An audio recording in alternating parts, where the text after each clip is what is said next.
Et on se retrouve aujourd'hui sur une analyse simplifiée du BTC. Vous allez voir, c'est assez intéressant. Je vais montrer des divergences. Je vais montrer également, vous le savez, des choses sur le H-Ribbon, également sur le RSI, également par rapport au gap, enfin pas mal de choses.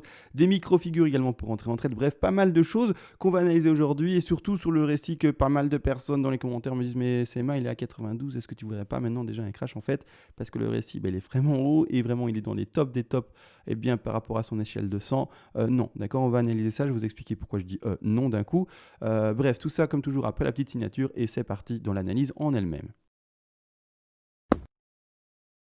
Et c'est parti, on se retrouve enfin sur le BTC face au dollar et premièrement on va parler du RSI. Alors oui, dans les commentaires, et donc je vais prendre le temps dans mes analyses simples d'y répondre, je lis beaucoup de personnes dire mais CMA on est déjà dans des tops précédents par rapport aux années précédentes bien entendu, on est au 92 maintenant. L'échelle du RSI, il faut savoir que c'est une échelle qui est comprise entre 0 et 100 et donc c'est-à-dire qu'on est tout proche mais du top. C'est-à-dire que même pour indiquer le top, je vais mettre ici une référence horizontale, comme ça on le voit et on ne peut pas le nier. Le top, c'est aux alentours ici des 100, je suis à 100, 100.05, c'est pas trop grave. Mais ici, clairement, on est sur le top et bien comme on le voit du RSI. Alors la question c'est, CMA, est-ce que tu ne verrais pas une correction de ceci maintenant? Et donc en fait déjà la fin de la hausse à 92 d'échelle du RSI. Pour ma part non, et je vais vous montrer en fait un cas d'école qui nous montre clairement qu'on a dépassé, et vous le voyez déjà doucement à l'écran, qu'on a dépassé les 92 de manière très flagrante, qu'on a été chatouillé du coup les 100, et qu'en plus de cela, vous allez voir que par rapport au moment où on est à 92, au moment où on va à 100 et au moment où on va vraiment chercher le sommet du prix par rapport à en 2013 en fait, à ce niveau-ci, et bien clairement, le cours a fait un petit x10. Donc, soit, eh bien, on peut déjà se dire, bah, moi, je vois plutôt le récit comme, eh bien, voilà, trop tout simplement. C'est-à-dire que non, eh bien, je ne veux pas, eh bien, aller le chercher, tout simplement. C'est-à-dire que vous pouvez, mais moi, personnellement, je ne lâcherai pas ma position premièrement de hold, c'est-à-dire achat à long terme sur ceci, si c'est vraiment parler d'un achat d'investissement. Non, non, non, je ne vais pas lâcher mon investissement parce qu'on est au 92.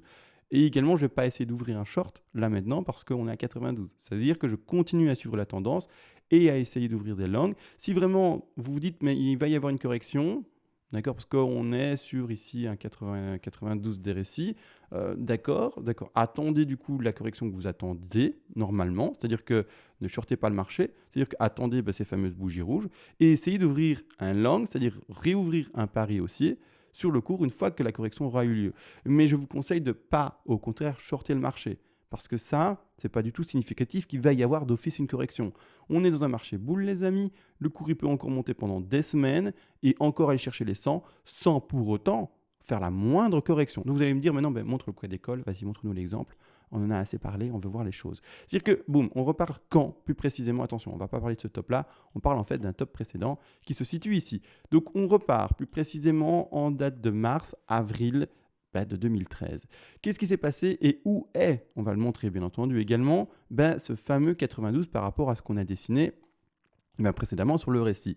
Le 92, je vais prendre du coup une petite ligne ici, une trendline, je vais la placer à 92, hop, ici plus ou moins 80, allez je suis à 91, 92.05, parfait. On est à ce niveau-là. Actuellement, c'est-à-dire que sur l'échelle, on est là. D'accord? Donc, quand je redézoome, on est là. D'accord? Le niveau blanc, le top là, le niveau blanc avec la flèche. D'accord? On est là. C'est-à-dire que à ce moment-là des prix, objectivement, dans ce cas d'école, pour montrer l'exemple, donc est-ce qu'il faut d'office vendre maintenant et est-ce que d'office il y aura du coup une correction? Où est-ce qu'on était? Donc on va ici en face, on fait la simplification avec mon curseur, on monte, on monte, on monte, on monte, on monte, on monte, on était là. D'accord? Donc là où il y a mon petit curseur, comme vous le voyez, donc je vais l'entourer pour être sûr qu'on le voit bien, on était ici. D'accord? Je vais mettre en jaune, comme ça c'est visible. Est-ce que vous voyez où est-ce qu'on était à 92? C'est-à-dire que si vous vous attendez d'office parce qu'on est à 92 à une correction, vous allez choper, ou pas choper du coup, mais vous allez manquer tout ceci. D'accord? Et on parle en termes de prix, d'un prix qui était à 25 $ et un prix qui a été cherché avec la mèche, d'accord? Plus précisément ici, eh bien, les alentours des prix des 250, 260. Moi, je vais le descendre un peu pour que vous puissiez lire 260, 259. Donc, à vous de voir. On vient de faire un x10, pourtant on était à 92. Donc, si vous voulez vraiment passer à la vente, encore une fois, pour moi, ce n'est pas un signal assez fort. Ce n'est pas parce qu'on est vraiment déjà dans les tops, entre guillemets, du RSI par rapport à son échelle de 100. parce que c'est vraiment un top, hein, en fait, c'est vrai, hein, mais pour moi, c'est pas du tout suffisant. Je passerai pas du tout à la vente là-dessus, mais clairement pas. En tout cas, c'est pas une indication suffisante pour moi. Maintenant, également, il faut comprendre une chose, c'est que le top, en plus de ça, a été dessiné par rapport au corps de bougie, parce que ce n'est uniquement que le corps de bougie qui compte quand on lit le RSI, mais il y a la mèche en plus de ça. Donc le corps de bougie se termine aux alentours des 165 $, mais en plus de cela, il y a la mèche. Donc, comment vous dire, ça pète de chez pète, et c'est pas parce qu'on a un RSI à 92 que c'est fini. Donc voilà, là un petit cas d'école à montrer pour dire, bah non, ceux qui attendent d'office et bien un retracement, bah vous l'aurez peut-être pas. C'est-à-dire que si vous l'attendez, je vous conseille plutôt de l'attendre s'il doit avoir lieu, parce que s'il n'a pas lieu comme ici, mais il n'aura pas lieu, et que vous allez tester, de shorter, en fait, comme dit, vous allez vous fracasser les dents, encore une fois et toujours, sur ce fameux trottoir, et finalement, bah, vous n'aurez plus de dents, hein, les gars, ça sera dentier, et voire même, il n'y aura plus d'espace pour le dentier, parce que vous n'aurez plus de mâchoire. Ça va être violent, hein, je vous le dis, hein, si vous essayez de shorter ce marché-là, bah, je vois plus qu'avec des yeux et plus rien en dessous, hein. Clairement, c'est dégueulasse, mais je vous le dis tout de suite, le marché va pas être gentil avec vous, et il va vous fracasser, les amis, mais d'une violence, mais juste phénoménale. Malgré tout, ce que je voulais montrer maintenant qu'on est sorti de cette vision horrible de la mâchoire qui n'existe plus, on va repartir clairement et bien sûr le 4 heures, et on va regarder deux divergences ici indiquées pour le moment à l'écran. C'est-à-dire que oui, c'est de la time frame très petite, donc oui, ça peut être vite invalidé, donc oui, c'est du trading entre guillemets court terme, mais malgré tout, pour le moment, le BTC ne nous montre rien d'autre entre guillemets à part du vertical et du vertical. Donc nous donne très peu finalement de réel W dessiné, très peu d'épaules tête-épaule dessinées également, assez importante. Et donc là, vis-à-vis des analystes simples, entre guillemets, eh bien, on suit quand même la tendance. Je vais voir également après un biseau d'élargissement ascendant qui s'est dessiné. Ce biseau d'élargissement ascendant a cassé tout simplement à la hausse, il faut le comprendre. Je vais en parler, c'est un bon signal aussi pour moi, mais je vais en parler d'ici que j'ai fini ces explications sur la divergence 4 heures, et également la divergence horaire. C'est-à-dire que là maintenant, ce qui nous intéresse, c'est remettre premièrement ça à l'échelle, si j'y arrive, hop, à l'échelle, et on va regarder ensemble tout simplement la clôture des bougies et les derniers plus bas qui ont été indiqués, comment est-ce qu'ils ont été indiqués par rapport à leurs précédents plus bas. C'est-à-dire que quand je vais indiquer ça, par rapport au récit, on va travailler quoi? On va travailler ce plus bas-ci par rapport à ce plus bas-là. Qu'est-ce qui se passe sur le cours? On voit il descend. Le récit, globalement, il fait des plus bas qui sont toujours plus bas. Qu'est-ce qui se passe sur le cours, c'est-à-dire les prix, l'évolution du prix et non pas sur le récit? Le cours, lui, qu'est-ce qu'il fait? Ah mais mince, j'ai pris ici un brush parce que c'est ça que je voulais prendre, pardon. Qu'est-ce qu'il fait? Lui, il monte, d'accord? Clairement, le cours par rapport au plus bas vu, ici, il monte, et par rapport sur le récit, il descend. Divergence haussière cachée, d'accord? C'est-à-dire que là, c'est déjà un très très bon signal. Il est lisible en 4 heures de manière assez forte. D'accord. Maintenant, vous allez me dire, il paraît qu'en horaire, c'est aussi visible. Donc, on va aller regarder en horaire s'il y a encore d'actualité ou s'il a été complètement break et c'est fini. On va regarder ça, bien entendu. Hop, je place ici. Et où se passe cette petite divergence? Pour le moment, elle est ici. Donc, c'est-à-dire que, comme toujours, je reprends ici. Je remets ce plus bas là par rapport à ce plus bas là. On voit que sur le récit, le cours, pas le cours du coup, mais les plus bas sont toujours plus bas et donc ça descend. Par contre, sur notre fameux cours, c'est beaucoup plus léger en horaire, mais il est tout de même indiqué. C'est-à-dire que sur le cours, on nous fait des plus bas qui sont bel et bien toujours plus hauts. Beaucoup plus faible comme signal, mais visible. Donc, signal acheteur également. Donc, on a 2 fois le signal acheteur en horaire et en 4 heures. Je me demande si sur les taux de time frame, il est visible. Peut-être qu'il ne l'est pas. Et donc, je regarde ça avec vous. En 2 heures, il est visible. Il est visible, mais pas sur la petite ici. D'accord? Il est visible vraiment sur une échelle de temps plus grande, mais pas visible en fait par rapport à ce que j'ai analysé en horaire. En 3 heures, est-ce qu'il y a une divergence haussière, oui ou non? En 3 heures, je n'en vois pas. En 3 heures, je n'en vois pas. Donc, il n'y a que la time frame 4 heures qui la voit et la time frame horaire également, en tout cas dans celle que j'ai disponible personnellement, étant donné que je n'ai pas besoin de payer TradingView pour ma part. Si j'ai besoin de plus de time frame, il me suffit d'aller sur une autre échange, une autre plateforme d'analyse qui me proposera les time frames en fait gratuitement. Là-dessus, c'est pas compliqué. Voilà. C'est-à-dire que là, 2 bons petits signaux acheteurs dans des petits time frames, maintenant ça n'empêche jamais un crash, ou pas un crash mais une correction. Ce sont des signaux, mais qui encouragent en tout cas à tenir son trade plutôt à la hausse encore et toujours, et non pas à avoir des trades qui sont de short. Ça, c'est vu. Alors j'avais dit que j'allais voir un truc, qu'est-ce que j'avais dit? Ça avait l'air intéressant. Ah oui, le biseau. Alors le biseau, on va partir là-dessus. Je vais montrer ça, on va partir en weekly, non weekly c'est trop grand, on va partir en daily, pardon. Hop, daily. C'est-à-dire que boum boum boum. Ce qui est intéressant de voir, c'est qu'en fait, on avait une résistance oblique qui a été cassée actuellement.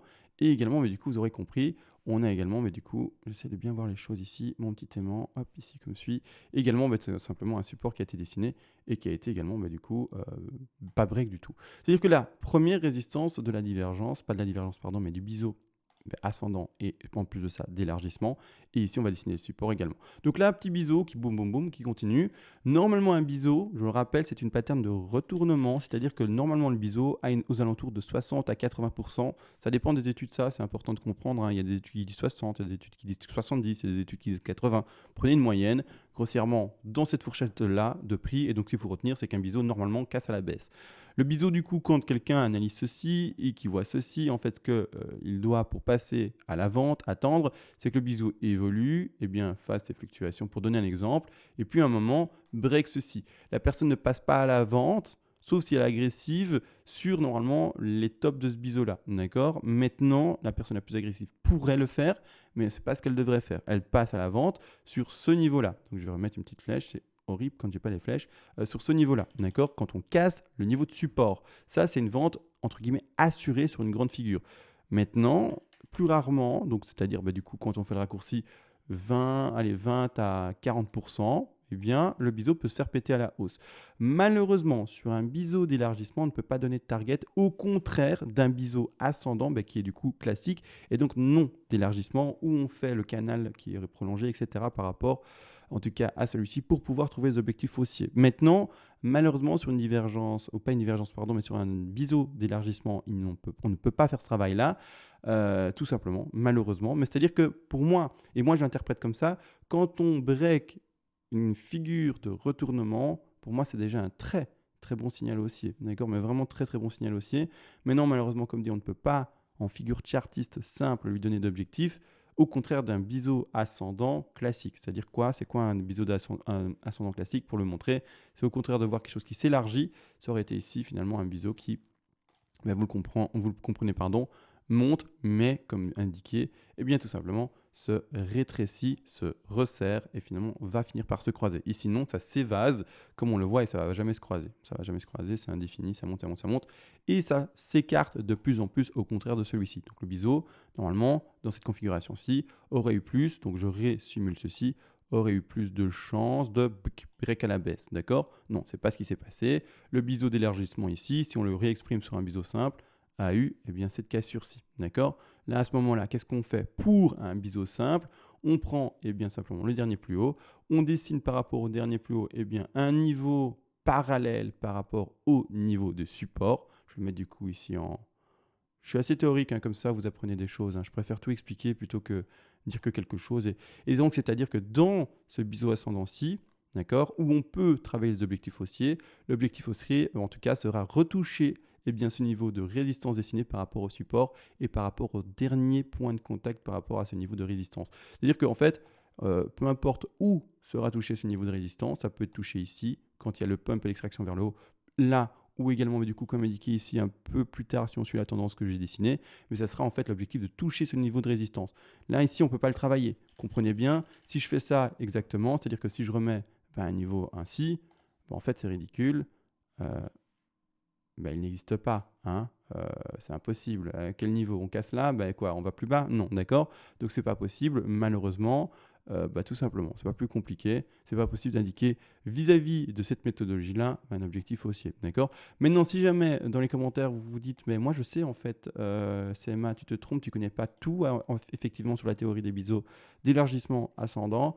CMA, en fait, pour trouver un objectif, il suffira de faire ça, ça, ça par rapport peut-être à un creux, par rapport à ci ou ça, je ne sais pas. À vous du coup de me l'apprendre. Moi, je suis toujours ouvert. Je vous dis ce que je sais. Maintenant, s'il y a des choses à m'apprendre également, je ne suis pas contre. Il n'y a pas qu'un seul enseignant. Il y a également vous qui pouvez me donner des retours et m'enseigner des choses. Là-dessus, moi, je ne crache pas dessus. Et si vous pouvez m'apprendre à trouver un objectif de biseau d'élargissement ascendant, je prends. Dites-moi comment faire. Mais moi, je ne vois pas. Moi, je ne vois pas. Pour moi, tout ce que je vois, c'est un bon signal, une belle cassure d'un mouvement de retournement qui ne se fait pas. Et c'est-à-dire que pour moi, clairement, les boules ont la main. J'ai parlé de ça. J'ai parlé. Est-ce que j'ai parlé du H-Ribon, les amis? Est-ce que j'ai parlé du H-Ribon? Est-ce que je l'ai fait, ça? Il me semble que non. Alors, on va vite fait alors partir sur le H-Ribon. Si je l'ai fait, désolé, vous passez avec votre petit doigt. C'est-à-dire qu'il est ici, il est où l'H-ribbon? Il est là, ici, il me semble que je ne l'ai pas fait. Alors premièrement, on va parler du daily, et beaucoup de personnes également pensent que le H-ribbon a un top un peu comme le RSI. Le H-ribbon n'a pas de top les amis, le H-ribbon il monte depuis tout le temps et en fait il est sur une échelle infiniment haussière. C'est par rapport au long et au short bien entendu que ces deux oscillateurs sont dessinés et clairement voilà, il n'y a pas de... Il y a pas de top, d'accord. Donc ça continuera à monter. Il ne faut pas croire qu'on a un top sur le H-ribbon. Et également une chose, c'est qu'actuellement, pas mal de personnes également se disent, bah ouais, mais le H-ribbon a, ou en tout cas était précédemment en train de se resserrer, et maintenant il commence doucement à nouveau s'évaser également. Il faut savoir une chose, c'est que comme le cas d'école, je l'ai montré pour le récit, c'est pas parce qu'on croit qu'il va se croiser qu'il se croise, d'accord. Il peut très bien s'approcher très fortement et puis de nouveau s'évaser et pumper et également du coup voilà, se séparer pour indiquer quelque chose d'autre. C'est-à-dire que grossièrement, ceci peut évoluer comme suit. Donc là, je vais mettre en vert, étant donné que c'est du vert, et ceci peut évoluer après comme suit. D'accord. Et je vais mettre en gris, étant donné que c'est du gris. D'accord. Par après, enfin se croiser et de nouveau redonner une zone de recharge que je vais exprimer juste pour la beauté du dessin en rouge et dessiner après une zone de recharge quand ça se croisera dans cette zone-là, boum, boum, boum, en rouge. Et après, enfin, réindiquer cette fameuse pastille de rachat, tout simplement, quand il le voudra. D'accord, on voit les pastilles bleues ici. Et du coup, je vais mettre le dessin également en bleu. Comme ça, oh, c'est dégueulasse comme bleu, là. En bleu. Et voilà, j'ai fini mes dessins. Donc là, maintenant, pour le moment, il faut vraiment faire attention à ça et pas non plus forcément partir dans la stipulation, partir dans le scénario, que d'office ça va se croiser. Cas d'école du coup, j'aime bien le montrer comme ça, on voit que oui, effectivement, ça se produit. On retrouve ici tout simplement le H-ribbon qui remonte sur le cours, d'accord, mais qu'est-ce qui se passe? Non, il a l'air de fortement se croiser, mais non, il ne se croise pas, d'accord, il ne se croise pas, après il s'évase et il continue à pumper. Il réellement passe en phase de consolidation, il donne réellement un signal d'achat, quand il y a eu vraiment ces dessins rouges, entre guillemets, c'est-à-dire que les deux oscillateurs se recroisent, bien entendu, réindique vraiment cette zone de capitulation, comme lui l'appelle, mais moi j'appelle ça une zone de recharge, pour enfin pouvoir se réextraire à la hausse, et pour enfin redonner un signal d'achat. Autrement, voilà, il ne faut pas tout spéculer, il ne faut pas tout le temps voir les choses qui pourraient se passer. On attend surtout qu'elles se passent. Quand elles se passent, on le prend en compte, mais tant qu'elles ne se passent pas, on attend. On voit les choses, bien entendu, peut-être venir, on s'y prépare peut-être, mais on ne va pas non plus exagérer dans son interprétation. Ça, c'est vu. Maintenant, également, je voulais voir les gaps. Alors, les gaps, il y en a eu une foultitude, toujours pas comblés. Ça, c'est fou.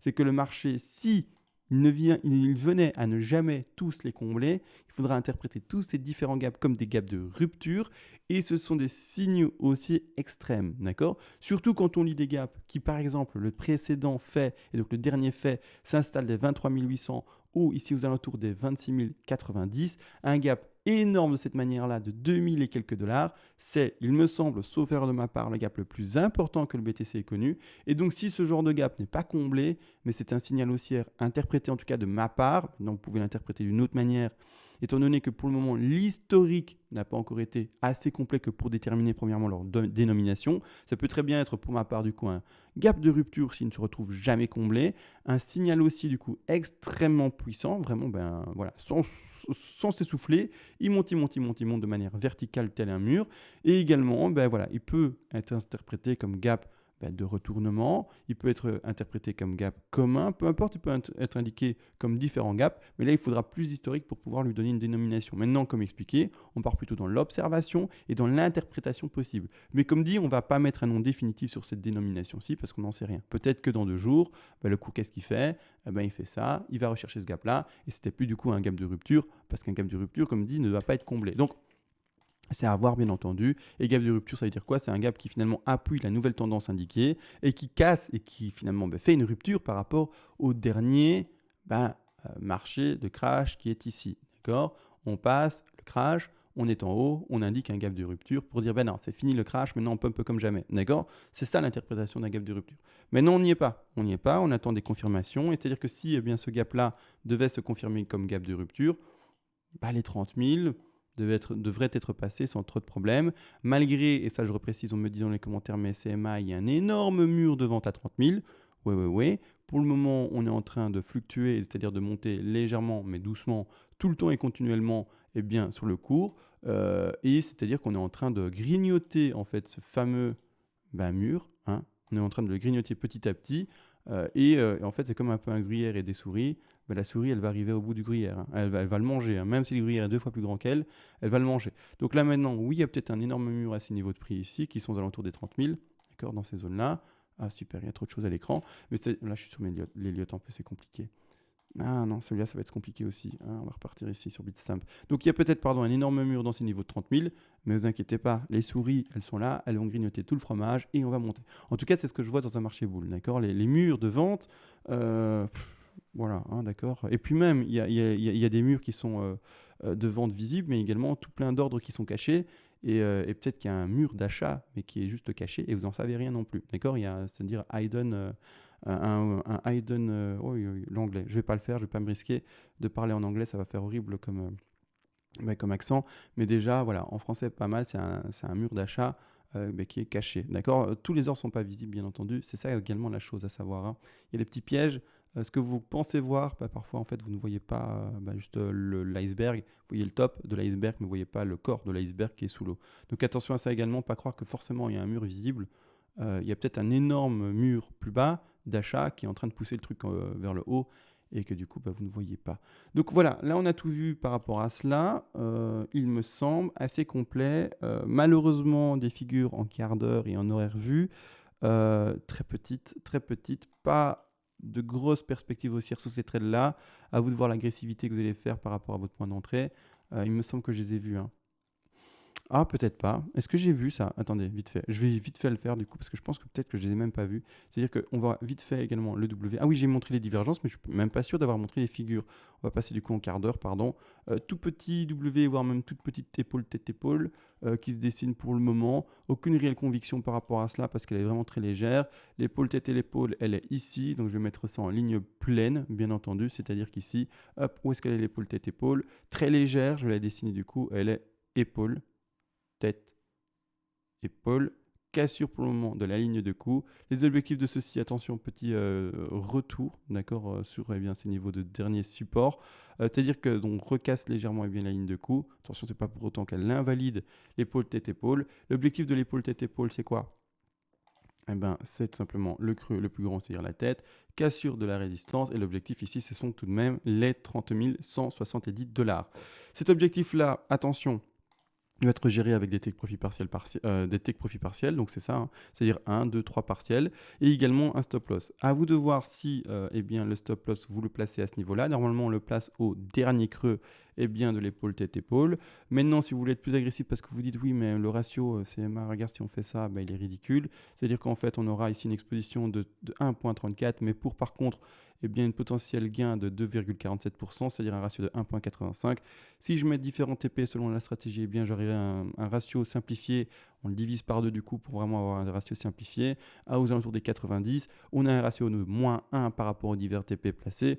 C'est pas séduisant, je l'admets. Et du coup, si vous voulez être plus agressif sur votre trade, vous pouvez montrer peut-être votre stop loss sous ce dernier niveau de support ici dessiné en quart d'heure. Attention, c'est une trade très très court terme, hein. En quart d'heure, vous aurez un ratio de 2,81. Ça commence à être un peu meilleur. Malgré tout, donc on est sur un ratio qui s'approche des 1,40. Mais malgré tout, c'est pas la meilleure des trades. Vous pouvez toujours être encore plus agressif. Mais voilà, du coup, regardez bien ce qui se passe. Vous seriez peut-être pris votre stop si vous étiez monté de manière trop importante et trop agressive. Là, stop pris. Donc, on fait attention, bien entendu, par rapport à ce retour finalement de cours qui vient rechercher quelques stop loss, il me semble, ici, clairement. Donc, on fait attention à ce trade-là. W, on m'a indiqué ça dans les commentaires. C'est un abonné qui est très fidèle, qui est très actif d'ailleurs, qui m'a dit regarde, CMA, il y a peut-être un W. Je t'ai pas répondu en commentaire, hein, je te le dis, voilà, j'étais occupé. Mais c'est-à-dire que maintenant que j'enregistre et que je regarde plus précisément, je ne vois pas forcément le W s'indiquer. Je vois plutôt une épaule tête épaule. La W a des objectifs haussiers. Ça dépend en fait. Ça dépend en fait comment on le prend le W. Donc qui peuvent être les mêmes. Moi je le travaille ici en épaule tête épaule. Ici tu peux le voir en W également si tu voulais voir par exemple ça en horaire. Parce que je pense que ça se voit en horaire, surtout la W. Et on se dit il y a un beau W qui s'est dessiné en horaire. C'est-à-dire que quand on regarde ça en horaire, en fait l'épaule tête épaule n'est plus du coup en fait aussi visible. Et par contre le W, je vais l'indiquer. Est-ce que je vais y arriver? Le W, je vais plutôt l'indiquer de cette manière-là. Hop, d'accord. On rebondit. On va rechercher un bas ici et on rebondit. Cassure de ligne de coup à ce niveau-là. D'accord. Hop, ici. D'accord. Là, à ce moment-là, on reprend de nouveau le creux. Mais en fait, comme l'épaule, tête, épaule. Et on redonne l'objectif ici à la cassure de la ligne de coup. Là, rien de compliqué pour ce fameux W là.